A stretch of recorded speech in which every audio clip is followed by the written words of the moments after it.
Nobel prize के बारे में जानते हैं। इस बार जो नोबेल प्राइज दिया गया, किसको दिया गया, क्यों दिया जाता है, भारत में किसको किसको दिया गया। एक स्पेशल क्लास है, आधा घंटा चलेगा ज्यादा से ज्यादा, ठीक है। सबसे पहले आते हैं केमिस्ट्री का नोबेल प्राइज। केमिस्ट्री का नोबेल प्राइज कौन देता है? The royal Swedish academy of science. हम पूरा एक लिस्ट भी बनाए हैं जिसमें अलग से ये बात भी लिखा हुआ, ठीक है। किसको मिला? David baker.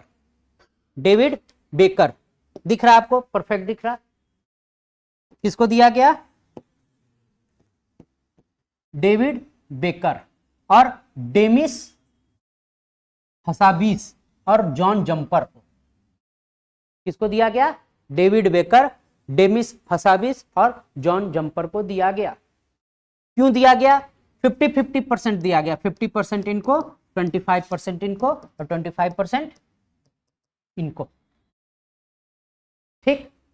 रसायन विज्ञान में नोबेल पुरस्कार का आधा हिस्सा डेविड बेकर को दिया गया। क्यों दिया गया?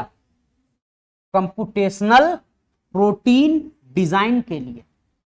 कंप्यूटेशनल प्रोटीन डिजाइन के लिए। और दूसरा हिस्सा का आधा हिस्सा संयुक्त रूप से डेमिस हसाबिस और जॉन एम जम्पर को दिया गया। क्यों? प्रोटीन संरचना भविष्यवाणी के लिए दिया गया, ठीक। इंग्लिश वाले कंप्यूटेशनल प्रोटीन डिजाइन के लिए दिया गया पहला, और दूसरा प्रोटीन स्ट्रक्चर प्रेडिक्शन के लिए दिया गया। ये आपके ग्रुप में कल रात में हम भेज दिए थे, इसी कारण कि आप इसको देखिए, पढ़िए, समझिए, ठीक है। ये क्या है सर? कंप्यूटेशनल प्रोटीन डिजाइन क्या है कि प्रोटीन संरचना भविष्यवाणी क्या है, जानना है कि आगे बढ़ जाओ? जानना है। हमारा शरीर जो है वो प्रोटीन से ही बना हुआ है। डीएनए, आरएनए, जो भी चीज, एवरीथिंग प्रोटीन, लिपिड प्रोटीन इसी चीज से बना हुआ है, ठीक है। अब दूसरा बात है, हम चीजों के स्ट्रक्चर को नहीं जान पाते, और चीजों के स्ट्रक्चर को नहीं जानते इसी कारण तो पता नहीं पाते कि हमारे शरीर में जो बदलाव हो रहे हैं वो किस कारण से हो रहे हैं। हम अगर प्रोटीन का रिस्ट्रक्चरिंग करने जान जाए कि प्रोटीन का स्ट्रक्चर क्या है, संरचना क्या है, तो क्या हम ये जान पाएंगे कि ये संरचना के क्या गुण होंगे। हमने बोला प्रोटीन, अमीनो एसिड, कोई भी चीज, तो उसका एक प्रॉपर स्ट्रक्चरिंग अपने को नहीं पता, अपने को नहीं पता। हमने बोला कि इस सेल में जितने प्रोटीन है, आरबीसी में जो प्रोटीन है हीमोग्लोबिन प्रोटीन, ब्लड में कौन सा प्रोटीन? Haemoglobin protein. क्या सारे हीमोग्लोबिन प्रोटीन सेम स्ट्रक्चर के? नहीं, अलग अलग स्ट्रक्चर के। लेकिन हम अलग अलग टाइप के ब्लड कैंसर्स को क्यों डिटेक्ट नहीं कर पाते? क्योंकि हम प्रोटीन के अलग अलग स्ट्रक्चर्स को नहीं जानते। समझ में आया? जिस दिन हम प्रोटीन के अलग अलग स्ट्रक्चर्स को जानेंगे तो हर एक बीमारी के लिए हम अलग से एक अलग पद्धति को विकसित कर लेंगे। Will enhance new technologies, differential technologies, इन सब के लिए लिखने का जरूरत नहीं है, पूरा लिखा हुआ है आपके ग्रुप में, पीडीएफ चला जाएगा। इससे अच्छा मतलब पूरा सजाया हुआ है, लग रहा है कि किसी का शादी का कार्ड आया हुआ है। समझ में आया? तो अगर ये जान गए तो हम बहुत शोध कर सकते हैं। क्या? रसायन के क्षेत्र में, किसी भी बीमारी के खोज के क्षेत्र में, किसी प्रोटीन के स्ट्रक्चर, और मान लीजिए किसी प्रोटीन का स्ट्रक्चर चेंज हो गया तो उसको हम रीस्ट्रक्चर भी कर सकते हैं। कोई प्रोटीन का स्ट्रक्चर में बदलाव आने के कारण शरीर में कुछ दिक्कतें आ रही हैं तो हम उस प्रोटीन को रीस्ट्रक्चर भी कर सकते हैं। इसके लिए उनको दिया गया, इसकी खोज के लिए दिया गया। कौन सा खोज? डेविड बेकर को कंप्यूटेशन ऑफ प्रोटीन। दूसरा भविष्यवाणी, क्या देखा? प्रोटीन संरचना भविष्यवाणी। अभी हमारे पास जितने प्रोटीन हैं उनके तो हमको स्ट्रक्चर पता है, लेकिन हम एआई का यूज करके आगे आने वाले प्रोटीन के संरचनाओं की भी भविष्यवाणी करेंगे। मतलब भविष्य में इस तरह के प्रोटीन के संरचना आने वाले हैं बदलाव को देखकर। आज का कैंसर का प्रोटीन देखा कि कैंसर हो रहा है तो उसमें जो मॉलिक्यूल्स हैं उनमें जो प्रोटीन एक्ट कर रहे हैं वो किस टाइप के प्रोटीन है, किस स्ट्रक्चर का प्रोटीन है, और धीरे धीरे जो बदलता दौर है उसमें ये प्रोटीन कैसे अलग अलग तरीकों में, अलग अलग जनरेशंस में इवॉल्व कर रहा है। उस इवॉल्वमेंट के तरीकों को हम एआई का यूज करके अगला भविष्यवाणी कर सकते हैं कि 2030 में अगर कैंसर का कोई प्रकार आता है, कैंसर सिर्फ स्पेसिफिक नहीं, कोई भी शरीर में परिवर्तन का प्रकार आता है तो वो कैसा होगा, इसका प्रेडिक्शन के लिए संयुक्त रूप से 50% दिया गया। किनको दिया गया? किनको दिया गया? डेमिस हसाबिस और जॉन एम जम्पर को। समझ में आया? समझ में आया? कोई ऐसा जिसको नहीं समझ में आया हो? ठीक। अब प्रोटीन क्या है? प्रोटीन बड़े जटिल अणु होते हैं जो शरीर के कई महत्वपूर्ण भूमिका निभाते हैं। ठीक। वे अमीनो एसिड नामक छोटी इकाइयों से बने होते हैं। प्रोटीन कैसे बना होता है? अमीनो एसिड से, जो लंबी श्रृंखलाओं में एक साथ जुड़े होते हैं, जो सीरीज में एक साथ जुड़े होते हैं। 20 अलग अलग प्रकार के अमीनो एसिड होते हैं जो किसी विशिष्ट क्रम में उन्हें व्यवस्थित किया जाए तो प्रोटीन की संरचना एवं कार्य को निर्धारित करता है। समझ में आया? 20 अलग अलग टाइप के प्रोटीन हैं जिनको अगर असेंबल किया जाए तो वो अलग अलग प्रोटीन का संरचना का निर्धारण करता है। इंग्लिश में proteins are large complex molecules that play many important roles in the body. They are made up of smaller units called amino acids which are linked together in long chains. There are 20 different types of amino acid and are specific order which are they and arranged determines the structure and functions of the protein. ठीक है, आगे बढ़ते हैं। आज हिंदी वालों के लिए सोचे कि पहले हिंदी में ही लिख दिया जाए, लास्ट क्लास है तो खुश हो जाए जेपीएससी वाले पेज सर। ठीक है, 2003 में वाशिंगटन विश्वविद्यालय के एक प्रोफेसर डेविस बेकर, जिनको पहला मिला कंप्यूटेशन ऑफ प्रोटीन के लिए जिनको नोबेल मिला, वो 2003 से ही शोध कर रहे हैं। इसमें क्या करते थे कि वे ब्लॉक का यूज करके प्रोटीन डिजाइन करते थे, ब्लॉक का यूज करके प्रोटीन डिजाइन करते थे और उनमें उनको सफलता मिली जो किसी भी अन्य प्रोटीन से अलग था। मतलब उन्होंने जो ब्लॉक से प्रोटीन्स बनाए, हर स्ट्रक्चर अलग अलग, जिससे क्या पता चल रहा है कि they are variations of proteins. एक टाइप का प्रोटीन नहीं है। हम अगर हीमोग्लोबिन प्रोटीन को ही देखते हैं, सारे हीमोग्लोबिन प्रोटीन आइडेंटिकल नहीं है। इसी कारण तो हम बीमारी को नहीं पकड़ पाते, तब से उनके शोध समूह ने एक के बाद एक कल्पनाशील प्रोटीन निर्माण किए।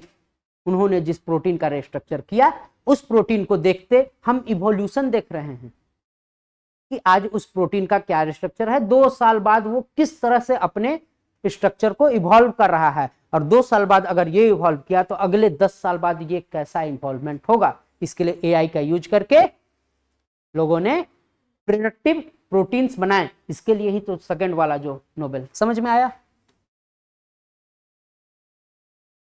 2020 में पहला कंप्यूटेशन वाला देख लिया। अब 2020 में क्या होता है? 2020 में होता है प्रेडिक्शन, भविष्यवाणी वाली चीज। 2020 में डेमिस हसाबिस और जॉन जम्पर ने गूगल के डीप माइंड प्रोजेक्ट के हिस्से में रूप लेकर अल्फाफोल्ड 2 नामक एक एआई मॉडल विकसित किया। आएगा आपका एग्जाम में कि प्रोटीन भविष्यवाणी के लिए कौन सा मॉडल का इस्तेमाल किया जाता है, तो बताइए। अल्फाफोल्ड 2 एआई है जिसकी मदद से हम प्रोटीन के रीस्ट्रक्चरिंग को कर सकते हैं। शोधकर्ताओं द्वारा पहचाने गए लगभग सभी 200 मिलियन प्रोटीन की संरचना, कितने प्रोडिक्ट किए गए हैं? 200 मिलियन प्रोटीन की संरचना जो एग्जिस्ट नहीं करते लेकिन आ सकते हैं, आने वाले दिनों में आ सकते हैं, कि भविष्यवाणी करने में सक्षम था। ठीक, इसका क्या काम है? हाँ, यह हमें बेहतर ढंग से समझने की अनुमति देता है कि जीवन कैसे कार्य करता है। हम प्रोटीन के बारे में समझ गए, हम जीवन के बारे में समझ गए, क्योंकि हमारा शरीर का महत्वपूर्ण अंग अमीनो एसिड है और अमीनो एसिड फंडामेंटल यूनिट है प्रोटीन निर्माण का। यानी शरीर में जो महत्वपूर्ण मेटाबॉलिज्म हो रहा है, रेस्पॉन्सिबल है प्रोटीन। और हम प्रोटीन के बारे में जान गए तो हम बहुत सारी चीजों के बारे में, शरीर के विभिन्न संरचनाओं के बारे में, विभिन्न बदलावों के बारे में हम समझ सकते हैं, उसमें कार्य कर सकते हैं। जिसमें कुछ बीमारियां क्यों विकसित होती हैं, एंटीबायोटिक प्रतिरोध कैसे होता है, या कुछ सूक्ष्म जीव प्लास्टिक को ही विघटित कैसे कर सकते हैं, प्लास्टिक को विघटित हम कैसे कर सकते हैं सूक्ष्म जीव के थ्रू, ये सब भी आगे हम प्रेडिक्ट कर सकते हैं। इसी कारण ये इंपॉर्टेंट था और इनको नोबेल मिला। कौन सा नोबेल? केमिस्ट्री, रसायन शास्त्र का नोबेल। अब नोबेल प्राइज इन फिजियोलॉजी और मेडिकल 2024 कौन देता है? The Nobel assembly of Karolinska institute. ठीक। फिजियोलॉजी या मेडिसिन में 2024 का नोबेल पुरस्कार विक्टर एम्ब्रोस, किसको मिला?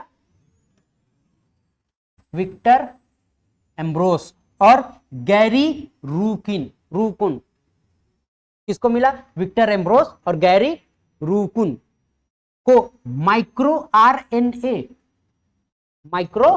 आरएनए क्या है ये के अभूतपूर्व खोज और पोस्ट ट्रांसक्रिप्शनल, ये याद रखो, पोस्ट ट्रांसक्रिप्शनल जीन विनिमयन के महत्वपूर्ण भूमिका के लिए दिया गया। क्या है सर? समझाना है कि समझाना? ठीक। डीएनए,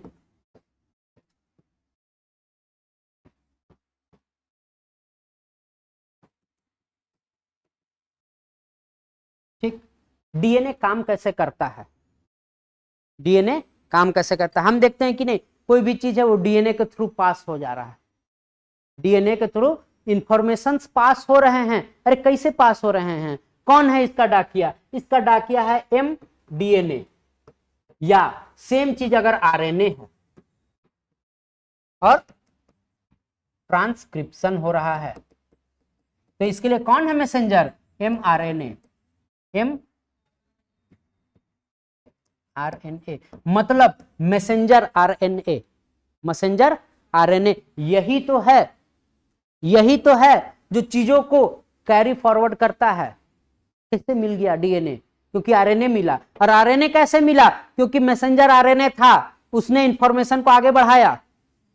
कैसे बना? क्योंकि mRNA था जिसने इंफॉर्मेशन को आगे बढ़ाया, और यही इंफॉर्मेशन आगे बढ़कर जो स्टोर हुआ उसी को तो हम प्रोटीन कहते हैं, उसी को तो हम प्रोटीन कहते हैं। मतलब प्रोटीन बन रहा है, उससे पहले भी कुछ चीजें बनती हैं। उससे पहले बनता है आरएनए, और आरएनए के इंफॉर्मेशन को कौन कैरी फॉरवर्ड करता है? mRNA। बस यही पता था, mRNA कैरी फॉरवर्ड करता है, प्रोटीन बन जाता है। भैया कैसे बनता है, प्रोसेस क्या है, नहीं पता था, प्रोसेस नहीं पता था, या पता भी था तो धुंधली इंफॉर्मेशन थी, बहुत इंपॉर्टेंट इंफॉर्मेशन अपने को नहीं पता था। तब खोज हुआ माइक्रो आरएनए, जिसके लिए दिया गया, जिसके लिए नोबेल दिया गया, माइक्रो आरएनए। मतलब mRNA के बाद माइक्रो आरएनए काम करता है, उसके कुछ फार्मूलाज हैं, कुछ सिंथेसिस हैं, जिस सिंथेसिस से हम प्रोटीन तक पहुंचते हैं। मतलब mRNA केवल इंफॉर्मेशन को ढो देता है, उसके बाद मेन जो वर्किंग है कौन करता है? Micro RNA. और ये माइक्रो आरएनए चीजों को सिंथेसिस करता है, चीजों को सिंथेसिस संश्लेषण करता है, जिससे क्या बनता है? प्रोटीन बनता है। उस इंफॉर्मेशन को सिंथेसिस करता है। आपने कंप्यूटर में इंफॉर्मेशन डाल दिया, वो इंफॉर्मेशन गया, वो इंफॉर्मेशन गया कंप्यूटर में। कौन उसको करता है? कंट्रोल यूनिट करता है। तो this is the control unit of RNA. Micro RNA is the control unit of RNA. इसका शोध के लिए इस बार नोबेल दिया गया है, मेडिसिन में, फिजियोथेरेपी में। समझ में आया? माइक्रो आरएनए इसी के लिए तो सर दिया गया था। किसमें? केमिस्ट्री में। केमिस्ट्री वाला यहां और मेडिसिन वाला यहां, याद करो। केमिस्ट्री वाला कहां दिया गया? प्रोटीन। मतलब इस साल का इंपॉर्टेंट टॉपिक है मेरा क्या? Protein, RNA, DNA, protein synthesis, DNA duplication. ये सब जो टॉपिक है अपने लिए इंपॉर्टेंट है, क्योंकि एक ही प्रोसेस के लिए दो नोबेल इस बार दिए गए। अरे सेम प्रोसेस ना है, सेम प्रोसेस में ये केमिस्ट्री वाला नोबेल, ये फिजियोलॉजी वाला नोबेल, समझ में आया? तो आपको अच्छे से पढ़ना है। बायोलॉजी में जो डीएनए आरएनए आएगा अच्छे से पढ़ना। क्यों? क्योंकि क्वेश्चंस बनेंगे। क्यों क्वेश्चंस बनेंगे? एक ही फॉर्मूला के दो नोबल सर, एक ही फॉर्मूला से दो नोबल इस साल के। तो इस साल का one of the very very important topic इस साल का, अगर बीपीएससी देना है, यूपीएससी देना है, जेपीएससी देना, कोई भी एग्जाम देना है, नेक्स्ट आने वाला एग्जाम यही न रहेगा, करंट अफेयर, और यही रहेगा। तो ये तो बहुत इंपॉर्टेंट आपका टॉपिक हो गया। समझ में आया? किनको दिया गया नाम याद कर लेना, वन लाइनर में पूछ देगा किनको दिया गया। ठीक है, बैठ के आराम से कुछ कुछ ट्रिक भिड़ा लेना, याद कर लेना।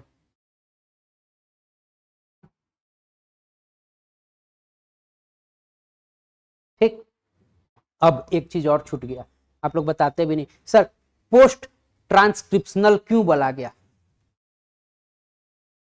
ट्रांसक्रिप्शन यही हो जा रहा है। तो माइक्रो आरएनए जो भी काम कर रहा है ना, वो प्री ट्रांसक्रिप्शन काम कर रहा है, नहीं, पोस्ट ट्रांसक्रिप्शन। इसी कारण इसको पोस्ट ट्रांसक्रिप्शनल कहा गया। ठीक है, अब माइक्रो आरएनए कोशिकाओं में जीन विनिमयन के लिए आवश्यक छोटे अणुओं का एक वर्ग है। शोध ने विशिष्ट जीन व माइक्रो आरएनए के बीच जटिल संबंधों को उजागर किया। जो चीज बताए वही। माइक्रो आरएनए मैसेंजर आरएनए, बताएं ये चीज। माइक्रो आरएनए मैसेंजर आरएनए से जुड़ सकते हैं और सेलुलर कार्यों के लिए महत्वपूर्ण प्रोटीन के उत्पादन को प्रभावित कर सकते हैं। क्या हमने जो सिंपल टर्म में बताया वही एक बहुत बढ़िया हिंदी में है आपके लिए। इस तरह से कोशिकाओं में उनकी महत्वपूर्ण नियामक भूमिका होती है। एक नियामक भूमिका मतलब रेगुलेटरी रोल। समझ में आया? आगे बढ़ते हैं।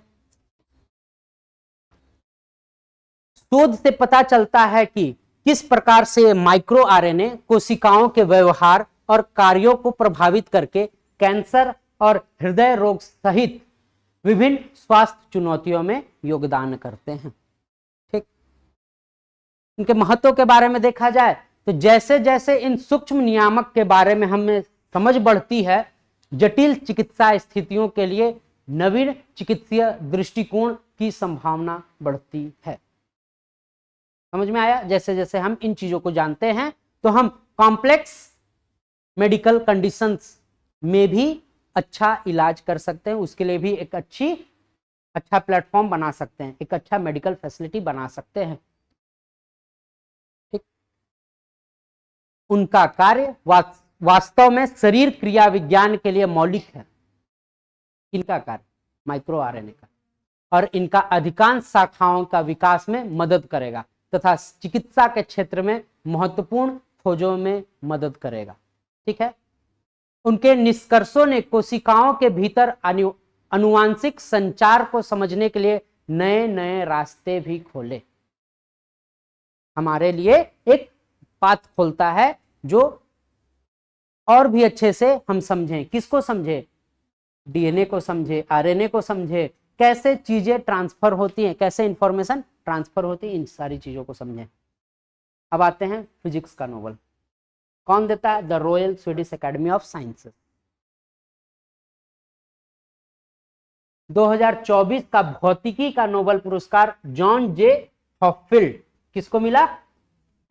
जॉन जे हॉफील्ड और जेफरी ई हिंटन। किस लिए मिला? को कृत्रिम तंत्रिका नेटवर्क के विकास में सांख्यिकीय भौतिकी अवधारणाओं के उपयोग के लिए दिया गया है। समझ में आया? What is this? Development of artificial neural network and statistical physical concept. इतना हार्ड है सर? हार्ड है तभी तो नोबेल मिला, आसान रहता तो नोबेल मिलता। What is artificial neural network? Sir बता तो दिए, हिंदी भी ऐसा लिख के लाए हैं कि अब हिंदी समझ में नहीं आ रहा है।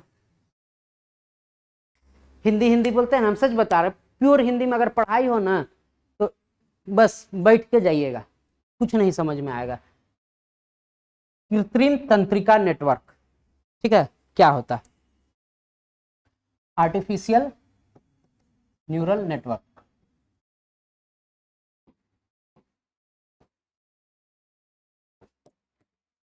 आपका शरीर, जैसे यहां पर हमने मारा, चोट लगा, समझ में आया, दिमाग तक गया कि नहीं, चोट लगी है, कैसे? न्यूरॉन्स के थ्रू। न्यूरॉन्स के थ्रू, शरीर में न्यूरॉन्स हैं जो पास कर रहे हैं, सिग्नल्स पास कर रहे हैं, हमारे ब्रेन में गया, ब्रेन न्यूरॉन का भंडार, वो पास किया इंफॉर्मेशन की नहीं, चोट लगी है।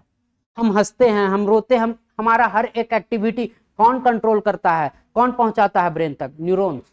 न्यूरॉन्स नहीं रहे तो आपको कोई भी न सुख होगा, न दुख होगा, न हंसी आएगी, न, बहुत लोगों को देखेंगे कि कुछ नहीं महसूस कर पा रहा। क्यों? क्योंकि न्यूरॉन काम करना बंद कर दिया।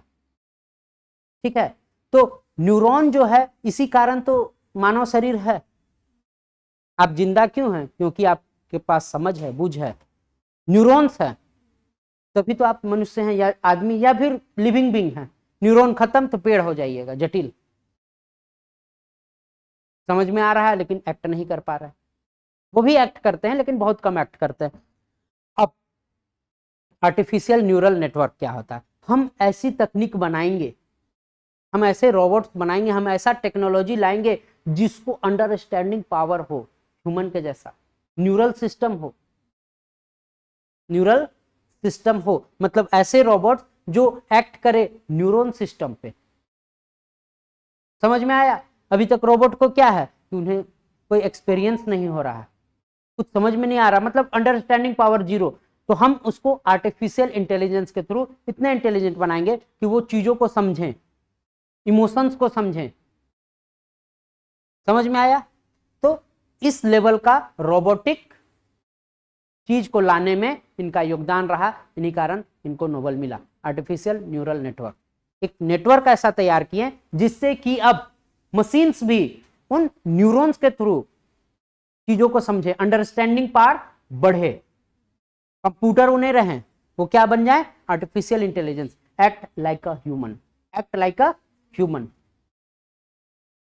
जैसे आप बात करते हे गूगल, तो उसको आप अगर दर्द बताइएगा तो भी दर्द ही बोलेगी। बहुत दर्द दे रहा है तो नहीं नहीं हो जाएगा ठीक। उसको बताइए कि बहुत बढ़िया चल रहा है, बर्थडे है मेरा तो हैप्पी बर्थडे टू यू। कैसे पता चला? क्योंकि उन्होंने चीजों को फिल्टर किया। वो तो कोई आदमी वहां बैठा नहीं है, अगर आप बोलिएगा कि भैया आज मेरा बर्थडे है, तुरंत हैप्पी बर्थडे हम बोलेंगे। वो कैसे बोल रहा है? क्योंकि उसमें न्यूरल नेटवर्क लग रहा है। आपने हैप्पी बोला, बर्थडे है, तो उसको दिमाग में तुरंत आया कि अभी हंसी वाला माहौल है, बढ़िया माहौल है, खुशनुमा माहौल है, गाना गा देते हैं। आप बोलिएगा कि आई एम सैड टुडे, आज मेरा एक्सीडेंट हो गया समथिंग, तो वो उस लेवल का दुख व्यक्त करेगा। क्यों?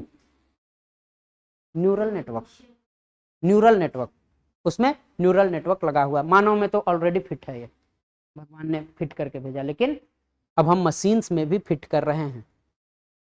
समझ में आया?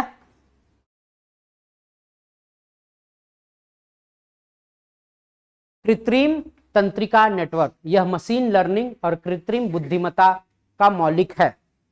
ये मशीनों के अत्यंत बड़े डाटाबेस के पैटर्न खोजने और पहचानने में मदद करते हैं और सीखना संभव बनाते हैं। मतलब वही कि कैसे लर्निंग करेंगे हम, आर्टिफिशियल इंटेलिजेंस को कैसे लर्न करेंगे और कैसे कैसे रिकॉग्नाइज करेंगे एक्सट्रीमली डिफरेंट पैटर्न डाटाबेसेस। मतलब डाटा इनके लिए क्यों? हमने आपको कुछ बोला, आपने रिएक्ट किया, क्यों? आपके दिमाग में डाटा गया, आपके दिमाग में डाटा गया। उनके लिए भी क्या है? डाटा। आपने बोला मेरा बर्थडे है, क्या है उसके लिए? इमोशन नहीं, डाटा।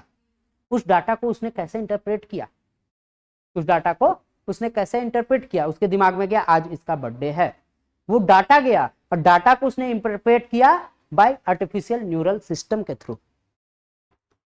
कृत्रिम तंत्रिका नेटवर्क का उपयोग भौतिकी की शाखा जैसे कण भौतिकी, पदार्थ विज्ञान व खगोल भौतिकी में अनुसंधान को आगे बढ़ाने के लिए किया गया है। यह अब हमारे दैनिक जीवन का अनिवार्य हिस्सा बन गए हैं। उदाहरण के लिए चेहरे की पहचान व भाषा अनुवाद, फेस रिकॉग्नाइजेशन और लैंग्वेज ट्रांसलेशन। आप अपने कैमरा में फोटो देखते हैं और लॉक खुल गया, क्यों? Artificial neural network. आपने बोला ट्रांसलेट टू हिंदी, और चीजें ट्रांसलेट हो गई, आपने इंग्लिश में बोल रहे हैं वो हिंदी में ट्रांसलेट करा, क्यों? Artificial neural network. ठीक है।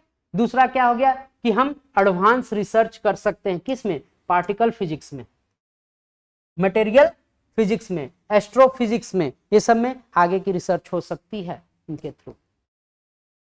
ठीक, आगे पढ़ते हैं।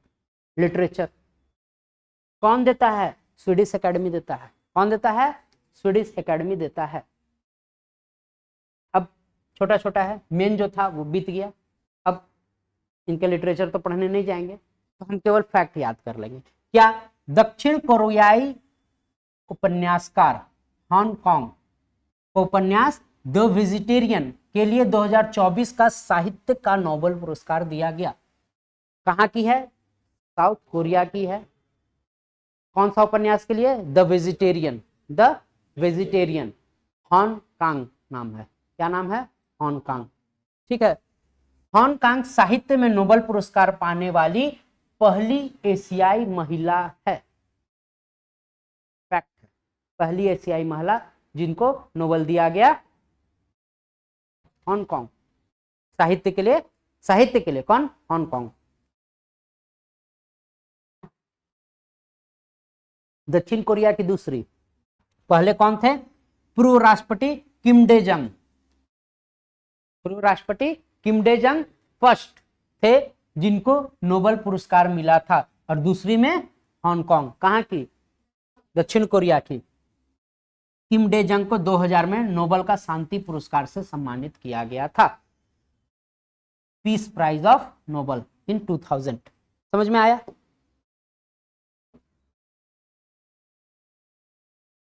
अब नोबेल का पीस प्राइज 2024 का किसको दिया गया? कौन देता है? द नॉर्वेजियन नोबेल कमिटी, मतलब नॉर्वे की सांसद, नॉर्वे की सांसद।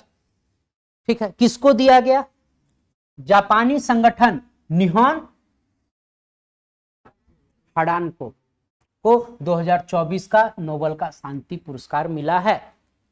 क्यों मिला है? जब नागासाकी व हिरोशिमा में अटैक हुआ तो इन्होंने शोध किया कि अगर इस टाइप के एटॉमिक अटैक फिर से होते हैं तो पूरा देश विनाश की ओर रहेगा, पूरा विश्व विनाश की ओर रहेगा, वार की स्थिति आ जाएगी। तो इन्होंने उस पर रिसर्च किया कि क्या क्या बुरे प्रभाव पड़े, और ऐसा फिर से इतना घातक बम धमाका, बम विस्फोट, एटॉमिक विस्फोट नहीं होना चाहिए, न्यूक्लियर विस्फोट नहीं होना चाहिए। ठीक है। जैसा घाती हमला नागासाकी व हिरोशिमा में हुआ वैसा नहीं होना चाहिए। कैसा? परमाणु, एटॉमिक। ठीक है। इस संगठन को यह पुरस्कार इसलिए दिया गया क्योंकि इसने परमाणु हथियारों से मुक्त दुनिया बनाने के प्रयासों और गवाहों के बयानों के माध्यम से यह साबित करने की कोशिश की है कि परमाणु हथियारों को फिर कभी इस्तेमाल नहीं किया जाना चाहिए।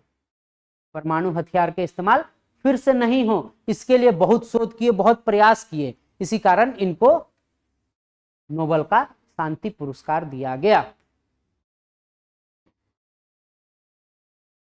ठीक। अब आगे आते हैं नोबेल इकोनॉमी, इकोनॉमिक साइंस में। अर्थशास्त्र का नोबेल पुरस्कार 2024 किसको दिया गया? डेरॉन एसमोग्लू, साइमन जॉनसन व जेम्स ए रॉबिन्सन को दिया गया। किस लिए दिया गया? संस्थाओं के निर्माण व समृद्धि पर उनके प्रभाव के शोध के लिए दिया गया कि कैसे कोई इंस्टीट्यूशन अपने फॉर्मेशन में प्रोस्पेरिटी व डिग्रेडेशन को झेलता है, क्या इसके आयाम है और किससे कैसे इनको छुटकारा मिल सकता है। ठीक है। उनके कार्य का आधुनिक महत्व को समझने के लिए कैसे कमजोर देश सालों की तरक्की के बावजूद भी अमीर देशों की तरह विकसित नहीं हो पा रहे हैं। उन्होंने मॉडल्स बताए कि किन मॉडल पे अगर काम करेगा कंपनी, तो कंपनी डेवलपिंग नेशन के कंपनी या लिस्ट डेवलपमेंट देश की कंपनी कैसे किन मॉडलों पे काम करके अपने प्रोस्पेरिटी को बढ़ा सकता है, और कंपनी की प्रोस्पेरिटी बढ़ेगी मतलब देश का जीडीपी बढ़ेगा, देश तरक्की की ओर जाएगा। समझ में आया? इनके शोध के लिए इनको इकोनॉमी का पुरस्कार मिला, नोबेल पुरस्कार। ठीक है, इस तरह से इन्होंने 2 संगठनों के बारे में बताया। कौन संगठनों, कौन संस्थाएं? एक संस्था के बारे में बताया, समावेशी संस्थान। इनके हिसाब से 2 टाइप के संस्थान, कौन कौन? एक समावेशी संस्थान और एक निष्कर्षण संस्थान। समावेशी संस्थान बोले तो इनमें लोकतांत्रिक शासन, कानून को मजबूत शासन व संपत्ति अधिकारों की सुरक्षा शामिल है। इस तरह के ढांचे स्थिर वातावरण बनाते हैं जहां व्यक्ति अपने निवेश व समाज को योगदान में सुरक्षित महसूस करते हैं। ठीक है, तो इस टाइप के संस्थान को इन्होंने समावेशी संस्थान कहा। और निष्कर्षण संस्थान, इसके विपरीत ये प्रणालियां सत्ता को कुछ लोगों के हाथों पर केंद्रित करता है। पहले में क्या है? सोशल वेलफेयर वाला, ढेर सारा डिसेंट्रलाइज्ड। और सेकेंड में क्या है? कुछ विशेष संगठन, कुछ विशेष लोग पूरे इकोनॉमी को चला रहे हैं। ये अक्सर निरंकुशता व कानूनी सुरक्षा की कमी की विशेषता होती है। वहां पर कानूनी सुरक्षा की कमी हो, निरंकुशता हो, निवेश के लिए बढ़िया साधन ना हो, ईज ऑफ डूइंग बिजनेस ना हो। पहला है उसमें सोशल वेलफेयर, दूसरा है उसमें चीजों की कमी है, इंक्लूजन का कमी है। ऐसे वातावरण में व्यक्तियों को जब्ती के महत्वपूर्ण जोखिमों का सामना करना पड़ता है, जिसमें दीर्घकालिक निवेश के लिए प्रेरणा में कमी हो जाती है। मतलब ढेर सारे रिस्क फैक्टर्स आ जाते हैं। कंपनी का क्राइटेरिया देखिएगा तो ए मॉडल पे नहीं काम कर रहा है, वो CA1, CA2, CA3 इस टाइप के मॉडल पे काम कर रहा है। कंपनी के मॉडल्स होते हैं ABC, ए सबसे अच्छा, C सबसे खराब। समझ में आया? तो वो C मॉडल पे काम कर रहा है। दूसरा, निवेश के लिए प्रोत्साहन नहीं है, निवेश के लिए प्रोत्साहन की कमी है। ऐसे 2 मॉडल्स हैं। ठीक है, अब सारे नोबेल प्राइज के बारे में आपने पढ़ लिया जो 2024 में मिले। अब हम कुछ जनरल चीजों के बारे में पढ़ते हैं। जनरल चीज मतलब नोबेल फाउंडेशन द्वारा स्वीडन के वैज्ञानिक एल्फ्रेड नोबेल की याद में 1901 में शुरू किया गया था। क्या? नोबेल पुरस्कार। यह शांति, साहित्य, भौतिकी, रसायन, चिकित्सा विज्ञान व अर्थशास्त्र के क्षेत्र में विश्व का सर्वोच्च पुरस्कार है। विश्व का सर्वोच्च पुरस्कार है, मतलब peace, literature, physics, chemistry, medical science और इकोनॉमिक्स का वर्ल्ड्स हाईएस्ट अवार्ड है। ये तो आप पहले से भी जानते होंगे। ये हो गया अल्फ्रेड नोबेल। 1833 में इनका जन्म होता है, 1896 10 दिसंबर को इनकी मृत्यु हो जाती है। इसी कारण 10 दिसंबर को नोबेल पुरस्कार दिया जाता है उनके बर्थ एनिवर्सरी में या डेथ एनिवर्सरी में? डेथ एनिवर्सरी में। याद रखना, नोबेल पुरस्कार किस दिन दिया जाता है? Death anniversary of Alfred Nobel. Sir death anniversary में क्यों? कोई स्टोरी बता दो, तो स्टोरी सुन लो। एक रूमर फैल गया कि अल्फ्रेड नोबेल की डेथ हो गई। तो किसी की भी डेथ होती है तो बढ़िया बढ़िया बात छपता है, पेपर में छपता है ना, कि ऐसा था वैसा था, बहुत दूर तक सोचता था। एक चीज देखो इसमें, क्या 355 पेटेंट, 355 पेटेंट इनके नाम पे है। डायनामाइट का आविष्कार किसने किया? Alfred Nobel. मतलब सबसे बड़ा आविष्कार इनका डायनामाइट कहा जाता है। पेपर में छपा, मर गया बम बनाने वाला। जिस दिन किसी की डेथ होती है तो बहुत अच्छा खबर छपता है, लेकिन एक रूमर फैल गई थी और पेपर में खबर आता है मर गया बम बनाने वाला। उनको बहुत खराब लगता है कि मेरे आविष्कार डायनामाइट, हाँ वो एक ऐसी चीज है जो विनाशक चीज है, लेकिन क्या हमको इसी रूप में याद किया जाएगा? मेरे अंदर 355 अदर पेटेंट्स है जिनको याद नहीं किया जा रहा है। याद किया जा रहा है डायनामाइट को, याद किया जा रहा है डायनामाइट को। इस कारण उन्होंने अपनी जितनी संपत्तियां थी वो दान में दे दी। कितने? 31 मिलियन SEK। SEK कहाँ का? स्वीडन का करेंसी है। है ना, वो दान में दे दिया। क्यों? क्योंकि अगर रिसर्च एंड डेवलपमेंट का फील्ड होता है, उसमें जो सबसे अच्छा प्रदर्शन करता है उसको नोबेल प्राइज से नवाजा जाए। समझ में आया? ये इसका हिस्टोरिकल बैकग्राउंड है। तो नोबेल पुरस्कार का शुरुआत होता है अल्फ्रेड नोबेल के विल से। विल बोले तो उनके दिए गए चैरिटी के पैसे से। ठीक, अगर सर हमको नोबेल प्राइज मिल गया तो क्या क्या मिलेगा? तो नोबेल प्राइज अगर आपको मिल गया तो 18 कैरेट गोल्ड का मेडल मिलेगा, 11 मिलियन क्रोनर मिलेगा। क्रोनर, हाँ, वहां की करेंसी, जिसको आप भारत में लेके आएंगे तो कम से कम 8.20 करोड़ रुपए होंगे। समझ में आया? उसके साथ एक सर्टिफिकेट दिया जाएगा, प्रशस्ति पत्र। नोबेल फाउंडेशन द्वारा 2023 में नोबेल पुरस्कारों के लिए पुरस्कार राशि को 1 मिलियन क्रोनर से 11 मिलियन क्रोनर कर दिया गया है। पहले 1 मिलियन क्रोनर दिया जाता था, 2023 में इसको 11 मिलियन क्रोनर कर दिया गया है। Important current affair for you. अगर 2023 से पहले आप एग्जाम देते तो 1 मिलियन क्रोनर आपका सही आंसर होता, अब नहीं होगा। बुक पलटिएगा 1 मिलियन क्रोनर लिखा हुआ है। सर गलत कैसे हो गया? क्योंकि 2023 में चेंज हो गया। ठीक, आगे बढ़ते हैं।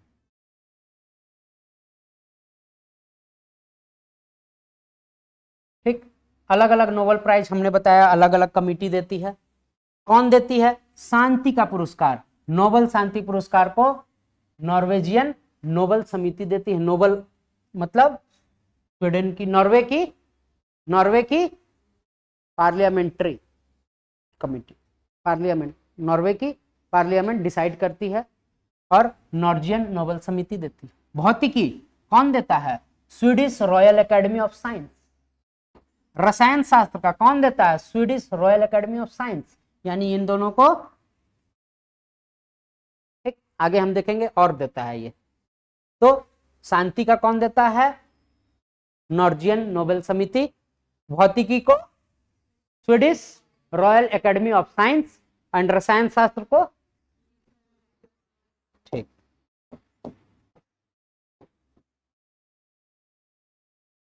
चिकित्सा का नोबेल कौन देता है? चिकित्सा का नोबेल कौन देता है? स्वीडिश करंट मेडिसिन के संस्थान। साहित्य का नोबेल स्वीडिश अकेडमी। अर्थशास्त्र Swedish royal academy of science. मतलब भौतिकी, मतलब रसायन शास्त्र, मतलब अर्थशास्त्र, तीनों का कौन देता है? Swedish royal academy of science. स्थापना कब हुई? 29 जून 1900 में। और पहला नोबेल पुरस्कार कब दिया गया? 1901 में। अर्थशास्त्र में पहले नहीं मिलता था। अर्थशास्त्र में पहले 6 क्राइटेरिया, पहले 5 क्राइटेरिया में ही मिलता था, जिसमें इकोनॉमिक साइंस नहीं था ऐड। अर्थशास्त्र को कब ऐड किया गया? 1968 से। कब? 1968 से। याद रखिएगा कि ओरिजिनल नोबेल प्राइज कितने क्षेत्रों में दिया जाता था? 6 नहीं, 5। 1968 में 6 हो गया। किसको जोड़ा गया? इकोनॉमिक साइंस, अर्थशास्त्र को जोड़ा गया। ठीक, कितने लोगों को नोबेल दिया जा सकता है? आपने देखा कि एक लिटरेचर को मिला, एक आदमी को, फिर फिजियोथेरेपी में आए, हमने मेडिकल साइंस में आए 2 लोग थे, केमिस्ट्री में 3 लोग थे, 4 लोग कहीं दिखे नहीं। मतलब यह श्रेणी में पुरस्कार अधिकतम 3 लोगों को दिया जा सकता है, या संगठन को भी दिया जा सकता है। जैसे जापानी संगठन को मिला पीस का प्राइज, समझ में आया? या तो संगठन को दिया जाएगा या इंडिविजुअल दिया जाएगा। तो कितने लोगों को? मैक्सिमम 3, अधिकतम 3 लोगों को दिया जा सकता है। 1 को भी दिया जा सकता है, 2 को भी, और मैक्सिमम 3 को दिया जा सकता है संयुक्त रूप से। ठीक, क्या ये पुरस्कार मरणोपरांत दिया जा सकता है? किसी की डेथ हो गई, जैसे रतन टाटा सर की डेथ हो गई, अगर भारत रत्न दिया जाए फॉर एग्जाम्पल, अगर देने की बात हो तो मरणोपरांत दिया जा सकता है, मरणोपरांत दिया जा सकता है। जैसे हमने दिया पुरस्कार, अभी किनको दिया, MS स्वामीनाथन को मरणोपरांत दिया पद्म पुरस्कार, तो क्या ये पद्म पुरस्कार की तरह है? नहीं, ये मरणोपरांत नहीं दिया जा सकता, ये मरणोपरांत नहीं दिया जाता। यह पुरस्कार जीवित व्यक्ति को ही देने का प्रावधान है। लेकिन मान लीजिए कि अभी अक्टूबर है, दिया जाएगा 10 दिसंबर को, अभी अनाउंस हो गया, सितंबर अक्टूबर के आसपास ये अनाउंस हो जाता है, सितंबर के आसपास अनाउंस हो गया, दिसंबर 3 महीने किसी की डेथ हो जाए तो उसी को दिया जाएगा। समझ में आया? मरणोपरांत नहीं दिया जाता, लेकिन अगर अनाउंसमेंट हो गई है, उस बीच में उनकी डेथ हो जाती है, तो उन्हीं को मिलेगा। हालांकि घोषित होने के बाद अगर किसी व्यक्ति की मृत्यु होती है तो पुरस्कार दिया जाएगा। समझ में आया? International committee of red cross को सबसे ज्यादा बार मिला, कितने बार? 3 बार शांति का नोबेल पुरस्कार मिला। कब? 1917 में, 1944 में, 1963 में। मतलब सबसे अधिकतम बार किसको मिला? रेड क्रॉस सोसाइटी को। कितने बार? 3 बार। ठीक। अब सबसे कम उम्र में नोबेल किसको मिला? तो पाकिस्तान की मलाला यूसुफजई, मलाला यूसुफजई को मिला। सबसे कम उम्र की 17 साल की थी, 17 साल या 14 साल की थी, 17 साल। ठीक है। उसके बाद इनको जब मिला था तो साथ ही साथ कैलाश सत्यार्थी, 2014 में ये मिला था, कैलाश सत्यार्थी को भी संयुक्त रूप से मिला था। कौन सा? नोबेल पुरस्कार पीस का, शांति का। ठीक है। अब मैक्सिमम टाइम किन्होंने प्राइज को जीता? तो 2 बार नोबेल जीतने वाले भी हैं, जैसे madam Curie, Linus Pauling, John Bardeen और फ्रेडरिक सांगेर, फ्रेडरिक सांगेर। तो इन लोग को 2 बार मिला है। ठीक है। भारत से नोबेल पुरस्कार कितने को मिला? ठीक है। तो हम 2 पार्ट में पढ़ेंगे भारत से किनको मिला। पहला पढ़ेंगे कि जब नोबेल प्राइज मिला तब वो भारत के नागरिक थे क्या नहीं, और दूसरा हम पढ़ेंगे जो भारतीय मूल के हैं जिनको मिला। भारतीय मूल के हैं, बाहर की नागरिकता ले लिए, जैसे आलिया भट्ट यहाँ की हैं, भारत की नागरिकता ले ली। तो हम पहला पढ़ेंगे, और मान लीजिए कि बाहर से आया, अदनान सामी बाहर से आए, यहाँ की नागरिकता ले लिए, अब उनको मान लीजिए मिल गया तो भारत में जुटेगा। समझ में आया? और कोई ऐसे लोग जो यहाँ के थे, बाहर का नागरिकता ले लिए, तो हाँ भारतीय मूल के तो हैं। सुंदर पिचाई क्या भारतीय है? नहीं, वो भारतीय मूल के हैं। सुंदर पिचाई भारतीय नहीं, वो भारतीय मूल के हैं। हाँ, उनका ओरिजिन इंडिया है, लेकिन वो नागरिकता है बाहर का। समझ में आया? तो हम 2 पार्ट में पढ़ेंगे। ऐसे लोग जो भारत के नागरिक, मतलब नागरिकता भारत की थी तब उनको मिला। पहला नोबेल पुरस्कार किस भारतीय को मिला? रविंद्रनाथ टैगोर को। कब? 1913 में। कौन सा? साहित्य का नोबेल पुरस्कार। ठीक। साथ ही साथ ये नोबेल पुरस्कार पाने वाले पहले एशियाई थे, first Asian to receive Nobel prize is Rabindranath Tagore. कब मिला?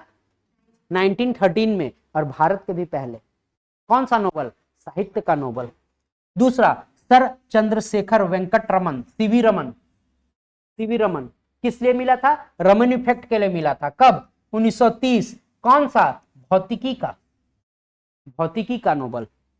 तीसरा, मदर टेरेसा। यहां देखो, मदर टेरेसा भारतीय नहीं है, भारतीय मूल की नहीं है, लेकिन जब इनको मिला नोबेल पुरस्कार तब इन्होंने भारतीय नागरिकता ले ली थी। तो इनका जो भी नोबेल ऐड होता है वो भारत के रेस्पेक्ट में ऐड होता है, वो भारतीय को दिया गया ऐसा ऐड होता है। मदर टेरेसा को कब मिला? 1979 में। कौन सा नोबेल? शांति का नोबेल। अमर्त्य सेन 1998 किस लिए? आर्थिक विज्ञान, इकोनॉमिक साइंस। फिर कैलाश सत्यार्थी कब? 2014 शांति। यही तो बताए थे, मलाला यूसुफजई के साथ संयुक्त रूप से कैलाश सत्यार्थी को मिला था। कब? 2014 में। किस चीज का? शांति का नोबेल पुरस्कार। समझ में आया? तो सबसे पहले रविंद्रनाथ टैगोर, और वैसे भारतीय जिनको सबसे आखिरी, मतलब वैसे सबसे आखिरी भारतीय जिन्होंने नोबेल प्राइज प्राप्त किया, सबसे लेटेस्ट कौन? कैलाश सत्यार्थी। ठीक, आगे बढ़ते हैं। अब पुरस्कार पाने वाले भारतीय मूल के व्यक्ति, वैसे व्यक्ति जो भारतीय मूल के थे, जिनका ओरिजिन इंडियन था लेकिन वो इंडियन सिटीजन नहीं थे, बाहर की नागरिकता लिए हुए थे। जैसे पहला हरगोविंद खुराना। हरगोविंद खुराना कब? 1968 में चिकित्सा के लिए मिला नोबेल पुरस्कार। किस लिए? चिकित्सा, मेडिकल साइंस। वे भारतीय मूल के अमेरिकी नागरिक थे, भारतीय मूल के अमेरिकी नागरिक थे। दूसरा सुब्रमण्यम चंद्रशेखर, सीवी रमन के भतीजा, एक ही परिवार में दो दो नोबेल। सुब्रमण्यम चंद्रशेखर कब? 1983 भौतिकी के लिए। किस लिए? उनको भी भौतिकी के लिए मिला था, इनको भी भौतिकी के लिए मिला। वे भारतीय मूल के अमेरिकी नागरिक थे। पुरस्कार के समय वो भारतीय मूल के अमेरिकी नागरिक थे। समझ में आता है ये भारतीय मूल के अमेरिकी नागरिक? ठीक। अब वेंकटरमन रामकृष्णन, वेंकटरमन रामकृष्णन, इनको 2009 में रसायन विज्ञान के लिए चुना गया, रसायन विज्ञान का नोबेल मिला। वे भारतीय मूल के ब्रिटिश व अमेरिकी नागरिक हैं। अभिजीत बनर्जी, ये नाम आप सुनते कि latest Indian who receive Nobel is not Abhijit Banerjee, it is Kailash Satyarthi. समझ में आया? क्यों? इंडियन ओरिजिन पूछेगा तो अभिजीत बनर्जी। 2019 में अर्थशास्त्र के लिए नोबेल पुरस्कार, इकोनॉमिक साइंस। वे भारतीय मूल के अमेरिकी नागरिक हैं। समझ में आया? Latest Nobel laureate of Indian origin is Abhijit Banerjee, latest Nobel laureate Indian is Kailash Satyarthi. चीजें दिमाग में क्लियर होनी चाहिए। ये नहीं कि सर हम तो अभिजीत बनर्जी मारे, इंडियन नहीं देखे, पाकिस्तानी कुछ नहीं देखे, मार के आ गए, खत्म उसी दिन, द एंड। ठीक है, थैंक यू।